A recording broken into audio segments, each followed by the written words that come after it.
আমার নাম নুরুজ্জামান নূর, সবাই আমাকে নুনু ভাই বলে ডাকে।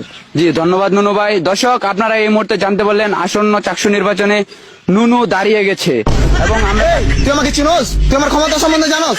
মাথা কিন্তু গরম হয়ে যেতেছে কিন্তু। দর্শক আপনারা এই মুহূর্তে দেখতে পাচ্ছেন নুনু গরম হয়ে গেছে এবং এই তোকে নগদ ভরে দেবো কিন্তু। দর্শক নুনু আমাকে ভরে দিতে চাচ্ছে। হ্যালো ভাই। হ্যাঁ, কি হয়েছে? ভাই সাংবাদিক তো উল্টা পাল্টা নিউজ করতেছে, বলছে নুনু দাঁড়ায় গেছে। কার নুনু দাঁড়ায় গিয়েছে? আরে আমি যে চাকসু নির্বাচনে দাঁড়াইছি এই নিউজটাই। ও, তোমার নাম তো নুনু। হ্যাঁ ভাই, আমাকে ভুলে গেলেন? আচ্ছা নুনু, তুমি উত্তেজিত হয় না, আমি বিষয়টা দেখছি। এই গাড় মেরেছে রে। ভাই কি হয়েছে? আরে নুনু দাঁড়ায় গিয়েছে। কই ভাই দেখি। এই তো দিরপুত, আমার নুনু না। ও ভাই রে ভাই। কিন্তু ভাই আমি তো আন্ডারে বসছি, কার নুনু দাঁড়াইছে? আরে আমার ছোট ভাই নুরুজ্জামান নূর ভিপি পদে দাঁড়াইছে। ও ভাই, তাহলে তো বিশাল গঞ্জাম লাগে যাবো, নুনুরে কন্ট্রোল করেন।